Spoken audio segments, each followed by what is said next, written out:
We have a little time for one, possibly two other quick questions. Thank you.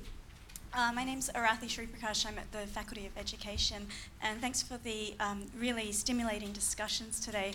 I wanted to push further on the point about how change can occur through impact or influence on national governments, because it seems like much of the conversations today has been focusing on national policy in the developing world, and I thought perhaps, is there a place for us to reflect on national policies closer to home in the West about what our role can be? Earlier there was mention of the humanitarian crisis and the migration crisis at the moment. How possible is it to achieve equitable access to learning under Western national policies, for example, of mandatory detention, offshore processing, etc.? Okay, thank you. And just final question from Tim. Thank you. Keith Lewin from the University of Sussex. Let me first say congratulations to Pauline, to Real and to CAMFED in getting this together. I'm most impressed with what I've heard and what I've seen. One observation, one question. The observation is I'm very impressed by your evasiveness about payment by results. If you knew your UK history, you would know that we rejected it in about 1865 as a method for running schools. It really is unconscionable to say that you haven't had time to work out whether or not this is a good way of doing things. And I absolutely sympathise with my colleague on the left here, those who work in the business sector do understand what this does and what it cannot do. And I'm really surprised you say what you say, because it seems to me that it's another example of advocating something for developing countries which we ourselves tend not to do when we reflect deeply on it. But my question was simply this. If we were convened in this room in 2030, since that's been exercising us for a long time in the recent past about the SDGs, what would members of the panel like to be proud of having achieved in the 15 years between now and then, given the way in which we know the world is going to change? Great. Thanks for that. That's a great question to end on.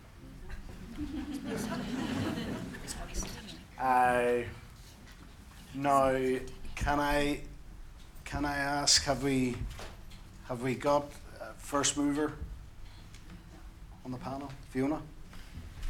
Yeah, what would we like to have achieved in the next 15 years? For me, I would very much wish if every girl has an opportunity to access school, to remain in school, and when she comes out of the school to have the skills that she needs for life after school. I think if we get to that point, we would have achieved and would have given the girls skills that would protect their lives. They will be able to make safer choices for their lives, and they will be able to hopefully avoid some of the issues we encounter, especially associated with gender-based violence. Okay. Pauline? So just quickly on the first question, on the interconnectedness, I think there are many things in terms of what policies are enacted in our own countries that might affect children in other parts of the world. However, I wonder whether this group of children here, there's many things that we can do that is not related to what the British or other government is doing about migration and so on. So I think we do need to think both about the connections, but both about what the real solutions are on the ground in some of these most disadvantaged and poorest parts of the world. I couldn't have put it better myself, so I'm not going to try to. That was exactly what I would have said, but not so eloquently. Okay, and Lucy? And well, just to pick up on Keith's final question about what to see in 15 years' time, and I think, of course, what Fiona has said about every child having the opportunity to go through secondary school and to have a quality education and one that enables them to make that transition is critical. And I think that we at CAMFED, I think over the next, less than 15 years, I would say 5 years, for us, it is about being able to show what's possible in that respect at scale in terms of young people making that transition from education into economic development. We've achieved that at scale in terms of girls going through school and are now working with governments to look at how that can be embedded within national systems. The next big challenge is how to link that education to economic opportunity. And I think we have an extraordinary opportunity in the CAMA network, which Fiona is representing, which is growing to 130,000 over the next few years, in which we have replicable models for how young people can be engaged productively in the transition from school. And there I think we have an extraordinary opportunity to scale and to show the world what's possible in enabling that transition from school and into some kind of secure and productive livelihood for young people.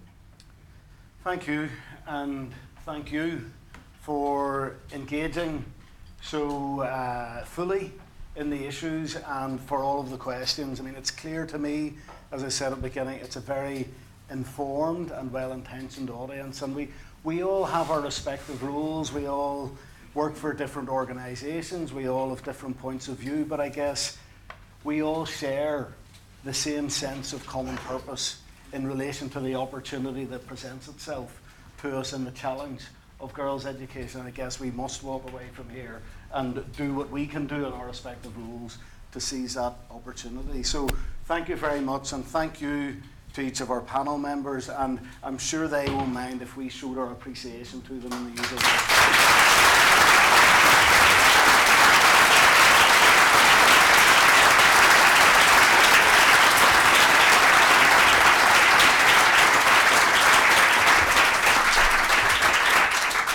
I just wanted to end by thanking every one of you for coming today. I think it's really made today special for the Real Centre and for our partnership with CAMFED, and all the warm words and really both encouraging, stimulating and challenging issues that have arisen. I think we will be going away and reflecting and discussing further.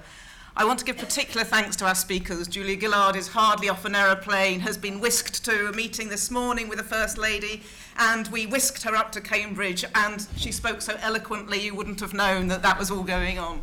Hans Bratska, who came over specially from Norway for this event, and for us it's a really special connection given the great commitment that the Norwegian government are giving to education and the summit that's going to be taking place in July. I also just want to thank, really importantly, all the stewards. This event went so seamlessly, and it's because we've had all these stewards who've been moving people around, getting people to the right places. Without you, we wouldn't have actually managed to ensure that this event has gone so smoothly and according to time, so thank you. I want to thank CAMFED. There's many members of CAMFED in different ways in the audience. CAMFED is represented here as well. I think it's been, part of the experience of the partnership started even before this event, because it's taken place in relation to organising this event together. And it has been so smooth that I can only see that our relationship over time is going to be as smooth, and I hope it will be. So I think that's been really special. Thank you. Importantly, I also want to thank members of the Centre. We have already been working together to identify and develop these areas of research, and this is very much a collective effort. So I'm looking forward to us all working together to take forward this momentum that has come from this event.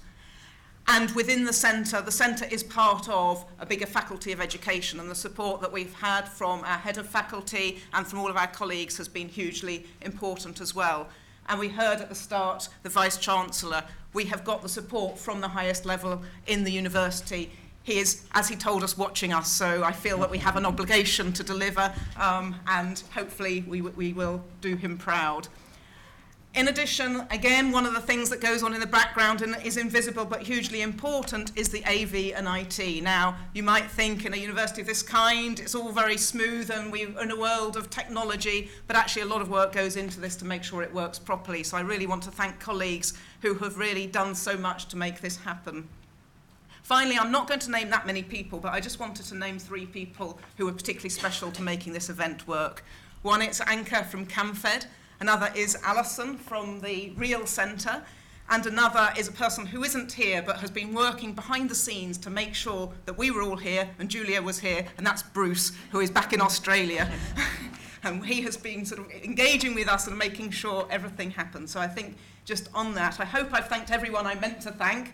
Again, thank you all for coming. We're now going to retire to the lawns, I think, for hopefully a glass of wine or two. and there'll be people to escort us there. So thank you very much, and thank you for coming.